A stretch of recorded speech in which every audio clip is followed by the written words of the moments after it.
एवढं सांगतो की जरी आज म्हणजे जसं आज ह्या सगळ्यांचे विचार ऐकताना मला एक गोष्ट खूप बरी वाटली, ते म्हणजे मी काय करतोय तर मी हे म्हणतायत तसा मी वागतोय का, हो हो मी तसा वागतोय.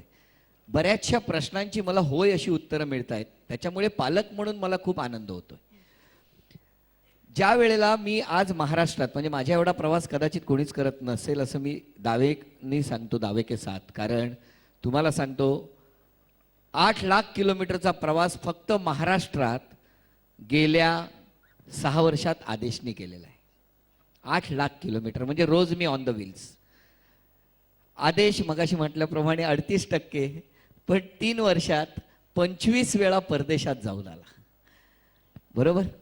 हे सगळं करत असताना कुठेही असलो तरी सुद्धा माझं लक्ष म्हणण्यापेक्षा आत्ता सोहम कुठे आहे हे जेव्हा मी इथे बसलेलो आहे ना, तेव्हा मी तुम्हाला सांगू शकेन की आत्ता सोहम काय करतोय. इतकं कम्युनिकेशन, आज आमच्यात कम्युनिकेशन गॅप नाही. आज माझ्या घरात टीव्ही आहे, पण तो फक्त सोहमच्या खोलीत आहे. आज माझ्या बाहेरच्या हॉलमध्ये टीव्ही नाही, कारण जेव्हा आम्ही एकत्र बसतो त्यावेळेला तिथे संवाद व्हावा अशी माझी इच्छा असते. माझी एकट्याची नाही, ती त्याची इच्छा असते.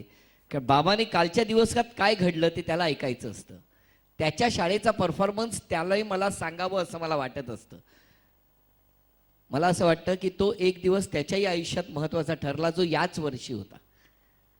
जसं इतर पालकांची स्पर्धा आपण बघतो, मला सगळ्यांनी सांगितलं, अरे आदेश, हिरानंदानी पवईमध्ये राहतोस, SSCत घातलंयस मुलाला, ICSCत घाल. मी सुद्धा लगेच त्यांचं ऐकलं आणि मुलाला ICSCत घातलं. 75-80% असणारा मुलगा इयत्ता 5वीमध्ये, म्हणजे मी काही मार्कांसाठी सांगत नाही, एक उदाहरणादाखल सांगतोय, 70 आला, तो 45 आला. 45% जेव्हा तो येऊन पोहोचला, तो 7वीत गेला. मला बाकी कुठलीही गोष्ट खटकत नव्हती, कारण त्याला आयुष्यात एकच बाप म्हणून सांगितलेलं आहे, तुझ्या शाळेत जर आदेश कधी आला तर एवढं लक्षात ठेव, कमी मार्क किती पडले हे मी तुला कधीच विचारणार नाही, पण तुझ्या शाळेत जर असं सांगितलं की हा मिसबिहेव करतो तर मला कदाचित थोडंसं वाईट वाटेल. तुझ्या मार्कांच्या बद्दल सगळीकडे लाल रेषा असतील ना तरी चालतील मला. तुम्हाला सांगतो, ज्या दिवशी मी घरात होतो, जसं आम्ही बाहेर असतो व्यवसायानिमित्त किंवा कामानिमित्त, मी एक दिवस घरात होतो. सोहम सकाळी 7 वाजता गेला होता, कारण माझी इच्छा असते की मी घरी असेल त्या दिवशी त्याने अभ्यास करायचा नाही. 7 वाजता गेलेला मुलगा संध्याकाळी 4:30 वाजता घरी आला स्कूल बसमधून, ICSCच्या त्याच्यात. आणि तो जेव्हा घरी आला, दरवाजा उघडला, तेव्हा त्याच्या आनंदापेक्षा त्याचे एक्सप्रेशन्स इतके बदलले होते, कारण त्याचं लक्ष घड्याळाकडे गेलेलं आणि 3 मिनिटं होती ट्युशनचे सर यायला. 3 मिनिटांनी ट्युशनचे सर येणार एवढं म्हणेपर्यंत त्याने दप्तर काढलं नाही, तो दरवाजा वाजला, बेल वाजली, आणखी त्याचे ट्युशनचे सर आले. मला खूप अस्वस्थ झालो त्या दिवशी पालक म्हणून. काही केलं नाही, शांतपणे तो दिवस त्याचा गेला. मला कळलं की सोहम माझ्यापासून थोडासा दुरावतोय. एखादी गोष्ट चुकली तरी सांगणारा सोहम लांब जातोय. मला ते बर्डन जाणवलं. दुसऱ्या दिवशी सकाळी उठलो, SM शेट्टी स्कूलमध्ये गेलो. SSC, कारण म्हटलं मी SSCत शिकलो. मी शाळेच्या प्राचार्यांना रिक्वेस्ट केली. योगायोगाने 2 महिनेच झाले होते शाळा सुरू होऊन.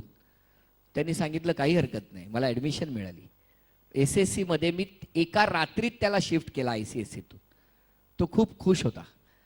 त्याच्या चेहऱ्यावरती मला जाणवत होतं त्याची प्रसन्नता.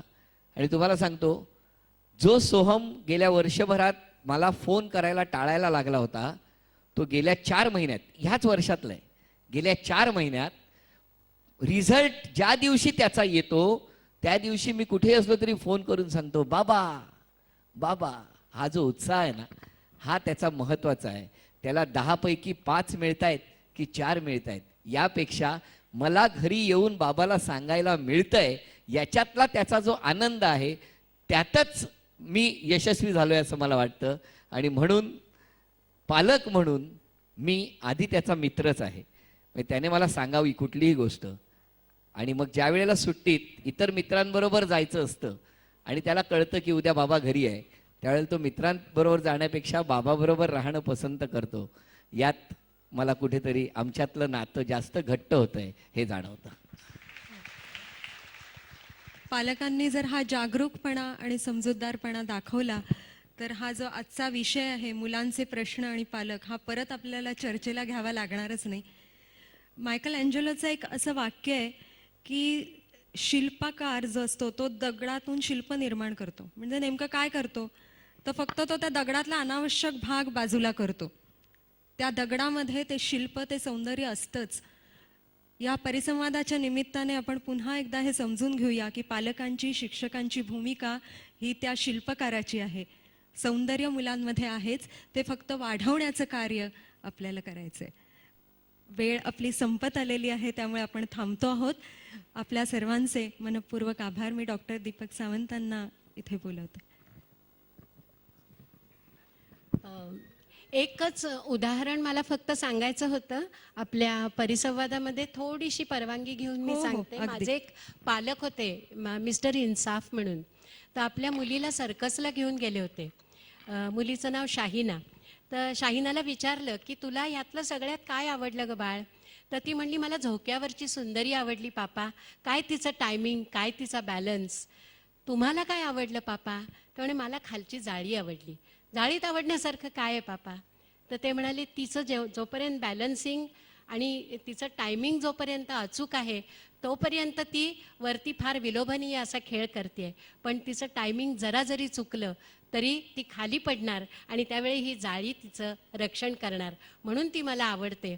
तर शाहिना, तू मोठी हो, खूप मोठी स्वप्न बघ, तुला जे हवं ते कर. पण तुला कधी अपयश आलं, तू कधी ठेचकाळलीस, कधी जखमी झालीस, तर हा बाप तुझी जाळी होऊन रक्षण करेल.